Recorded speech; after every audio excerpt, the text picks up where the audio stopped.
Faida na ambayo naipata kwanza kabisa, ambayo ni faida mama watu wengi wanaijua, ni upande wa kipato kwa maana ya pesa. Lakini mbali na kipato, faida ambayo naipata kwa sababu mfanyabiashara siku zote ni kama anahitaji kupata elimu mpya.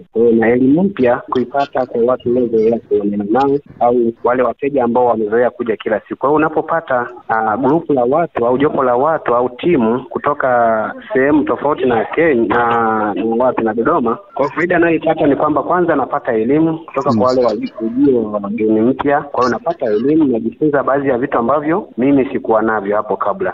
Kuja tunaweza kukaa watu, naweza tusishare moja kwa moja, lakini the way, yani lifestyle yao ambao wanaweza wakawa nayo inaweza ikanipa mimi kunibusi kutoka sehemu moja kwenda sehemu mbili ya pili au na nyingine. Kwa hiyo sasa ninapopata wageni wa kutoka nje ya Dodoma ambao inaweza kuwa timu, inaweza kuwa mikutano, inaweza kuwa labda vitu tofauti au vikundi, ndio mimi katika biashara yangu nione je, niko sahihi au kuna vitu ambavyo niko nyuma. Kuja wanaweza kanipa, bwana, hapa mlipofikia hapa kuna hiki na hiki bado hamjafanyaje ya kiboresha. Lakini kwa Dodoma mimi nilikuwa naona nimekamilika. Kwa hiyo hicho nafikiri ndio huwa nakipata faida sana. Ya booking huwa tunapokea kwamba sasa kama ni timu inatoka labda Dar es Salaam, inatoka labda Arusha, inatoka Tanga, inatoka Mwanza, mikoa mingine. Kwa hiyo huwa tunapokea booking kwamba watupigie simu kabla ya siku husika, na ikiwezekana mapema zaidi ya siku kabla ya siku husika, ili tuweze kuweka sasa mazingira sahihi pamoja na kupata idadi sahihi ya watu watakaosafiri ambao tutaaccommodate hapa, ili kwa ajili ya kuwekea mazingira sahihi kwa maana ya vyumba. Lengo lingine kwa ajili ya kuandalia masuala mengine ya chakula na vitu kama hivyo. Kwanza kabisa kwenye issue ya usalama, sisi ndio kipaumbele chetu. Yaani ukiachana na mambo mengi yote ambao watu wengi wanayajua, kwanza usalama ndio kipaumbele chetu. Na usalama ambao mimi nauzungumzia ni usalama wa pande mbili, kwa maana ya usalama wa afya ya mtu na usalama wa mtu mwenyewe. Kwa sababu usalama wa afya ya mtu hapa nazungumzia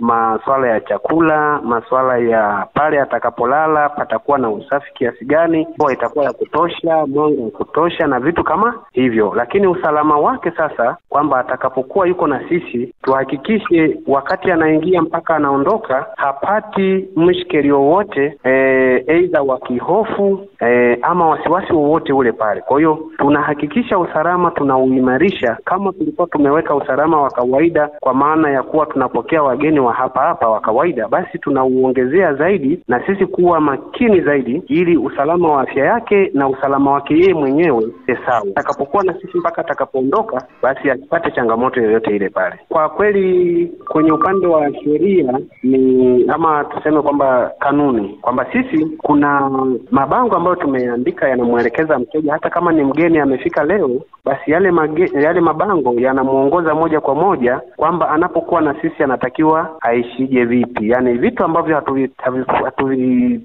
hatuvivumilii kabisa. Kwanza ni makelele. Unajua kwamba tunapokea watu mbalimbali, kuna mwingine anakuja amechoka, anahitaji kupumzika. Kwa mfano hapo nizungumzie moja kwa moja kwa upande wa timu kama timu, kwamba tunafahamu timu inapokuja hapa sisi tunakuwa tuko rafiki nayo, yani tunakuwa kama tunaungana nayo. Tunatamani kama ni wachezaji wakifika hapo basi wapate utulivu wa kutosha, kusiwe na makelele, kusiwe na fujo, kusiwe na kitu chochote ambacho kinaweza kikampelekea mtu akavurugika kwenye mawazo yake. Kwa hiyo vitu kama makelele, fujo na vitu kama vinavyofanana na hivyo haturuhusu kabisa. Lengo ni kuweza kuwahudumia wateja wetu vizuri, hata kama amekuja amechoka basi apate muda wa kupumzika vizuri, kuweza kutuliza akili yake, kuweza kurefresh mind yake na mwili wake ukae sawa. Kwanza kabisa ni wakaribisha Watanzania wote wakaribia Dodoma. Huduma zetu ni nzuri, ziko vizuri, tunakea mteja kama nilivyosema hapo awali kwamba vipaumbele tunavyoviangalia kwanza ni usalama na vitu vingine ambavyo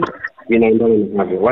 Watakapokuwa Lion au sisi tutaishi kama wao wataishi kama wako nyumbani, kwa sababu tutakuwa marafiki na wao, tutashare vitu vingi, tuna maeneo mazuri ya kupumzika, tuna garden nzuri.